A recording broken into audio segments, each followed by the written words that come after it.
Assalamualaikum warahmatullahi wabarakatuh.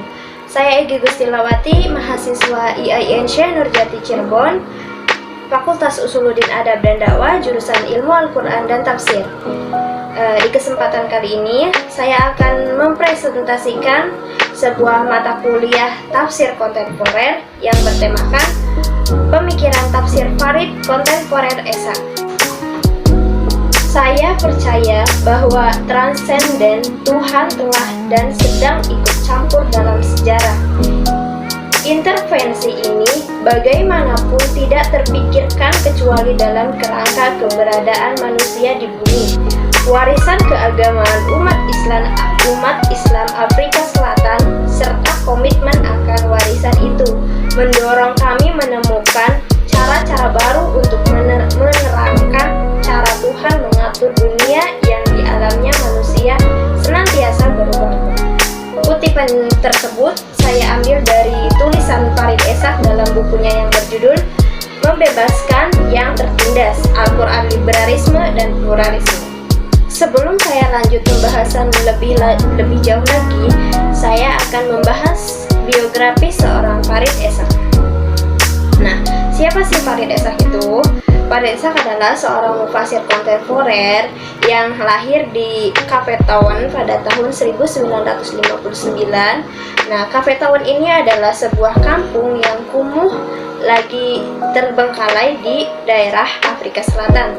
Nah, Eshak ini tinggal bersama seorang ibu dan keenam saudaranya, dan seorang ayahnya meninggal dunia ketika ia berusia 3 minggu. Nah, keadaan inilah yang membuat ibunya yang harus bekerja keras demi menghidupi ketujuh anaknya tersebut. Dengan keadaan ekonomi yang mungkin cukup krisis, keadaan inilah yang mengharuskan Eshak dan keluarganya pindah ke daerah Bedwall Cape Flats, tempat para pekerja miskin dan buruh kecil. Disinilah ibunya menggantungkan hidup demi membiayai keluarganya dengan keadaan mengkhawatirkan. Semangat menuntut ilmu terlihat ketika Farid Eshak menginjak usia 7 tahun. Ia sudah memiliki keinginan untuk menjadi guru agama, bahkan ia menginginkan menjadi seorang pemimpin agama di usianya yang masih terhitung dini. Ia telah memenuhi aktivitas kesehariannya dengan kegiatan keagamaan secara intens. Ia mengeksplor dan menempatkan dirinya dalam aktivitas organisasi keagamaan yang bernama Jamaah Tabligh, sebuah organisasi yang memiliki jaringan taraf internasional yang berpusat di Pakistan. Di usianya 10 tahun ini, ia telah menjadi seorang guru madrasah lokal dan menjadi kepala sekolah madrasah di usianya yang ke-11 tahun.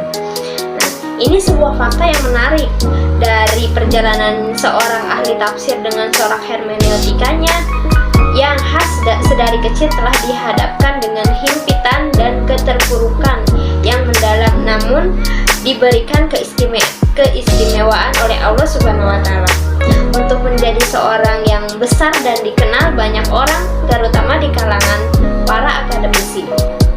Nah, selanjutnya kita beralih ke penafsiran ayat Al-Quran. Penafsiran Farid Eshak tentang ayat-ayat mustad'afin. Mustad'afin ini berarti adalah orang-orang yang tertindas lama dalam kehidupan sebagai manusia yang lemah dalam perjalanan hidup sebagai manusia. Dalam status sosialnya berarti para mustad'afin mereka yang bermasalah dalam sosial inferior, yang rentan tersisih atau tertindas secara sosioekonomi. Tidak hanya itu, mustad'afin dalam perjalanan agama sebagai kapasitas menjadi bagian manusia yang lemah. Tentu dalam mustad'afin ini permasalahan hidup, ekonomi, atau agama adalah kejelasan dalam melihat mereka mustad'afin. Farid Eshak dalam Al-Quran menyebutkan tiga kategori mustad'afin, yaitu Quran Surat An-Nisa ayat 75, Quran Surat Al-A'raf ayat 150, dan Quran surat Saba ayat 31 sampai 33. Dan di dalam Quran surat An-Nisa ayat 75 yang berbunyi, "Wa ma lakum la tuqatiluna fi sabilillahi wal mustad'afina minar rijali wan nisa'i wal wildani alladzina yaquluna rabbana akhrijna min hadhil qaryati zalimi ahluha waj'al lana min ladunka waliyya waj'al lana min ladunka nasira."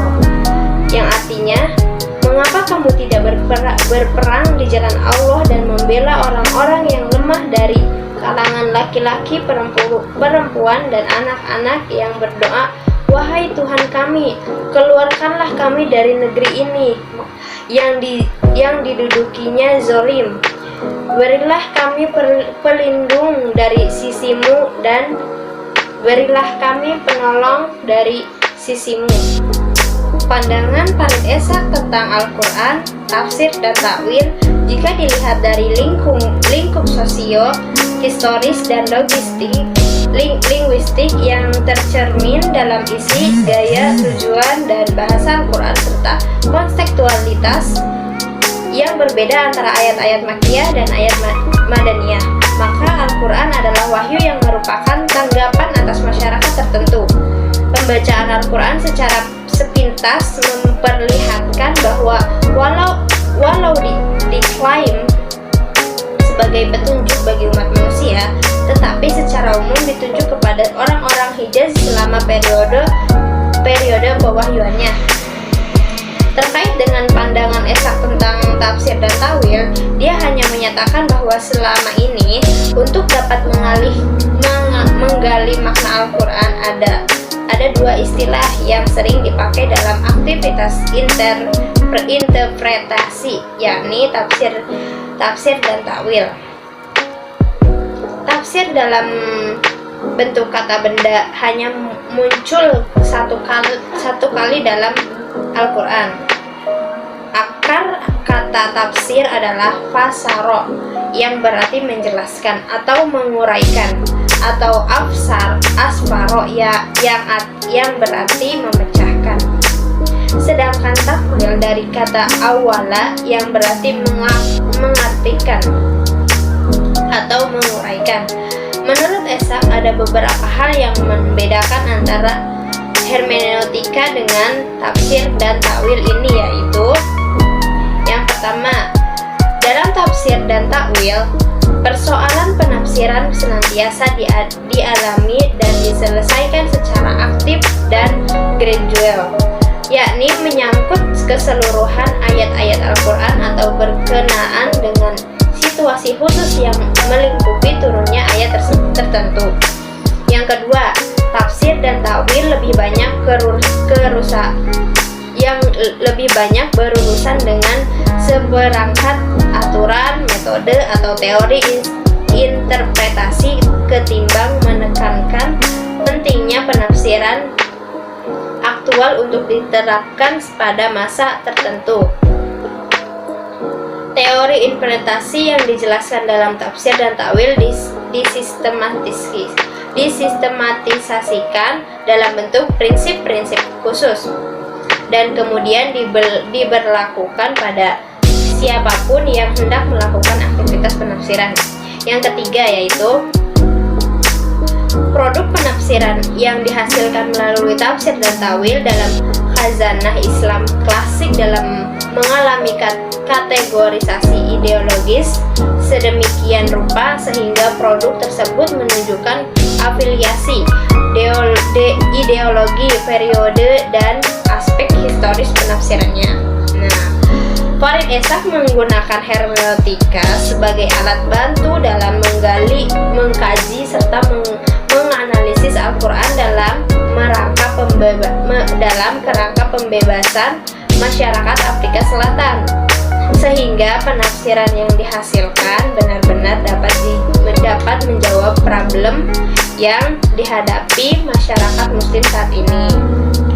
Nah, mungkin itu saja presentasi dari saya. Wassalamualaikum warahmatullahi wabarakatuh.